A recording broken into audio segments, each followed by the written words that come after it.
Hi everybody, this is Trent with Road Assist here at Prime Incorporated, and today I'm going to talk to you about water in your air tanks. We've got a couple of components on the tractor that we need to go over to make sure everybody understands. First thing is called an air dryer. It's the first thing air is going to go through when it goes into your truck's air system, and it removes any moisture that may be in the air. So humidity outside is pretty common in most parts of the country, especially down south. When that air goes into the truck's air system, if we don't remove that moisture somehow, water is going to build up in your air tank, and that's going to do a lot of bad stuff. Because we have automatic transmissions on these trucks now, and these automatic transmissions use air pressure to change gears, which means if there's too much moisture in your air system, it's going to do damage to your automatic transmission, and that's really, really expensive. If we don't get this changed when it needs changed, according to the manufacturer, they're going to void the warranty if we do wind up having an issue somewhere because of water intrusion. So that's a big deal, and I'm going to move on next and talk about draining your air tanks. They're going to be in different places on different trucks, but basically there's 2 air tanks on your tractor.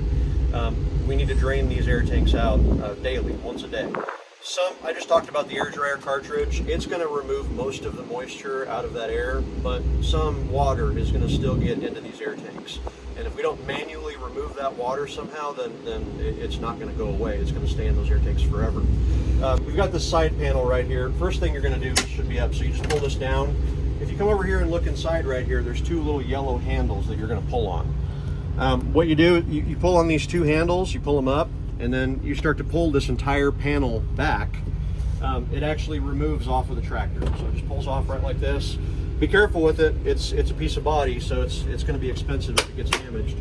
Come back over here, and you're going to see a cable on each side of where the batteries are. So there's a cable right here, and then there's another cable over on this side that's kind of hard to see.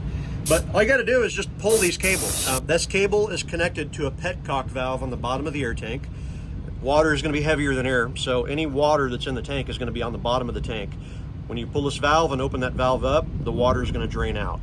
So when you first start pulling on it, there's no water in this tank right now, but when you first start pulling on it, if there's water in the tank, you're going to hear water hissing out of the tank. And this valve is right here, you can see it, so you'll see water spraying out right here at the bottom.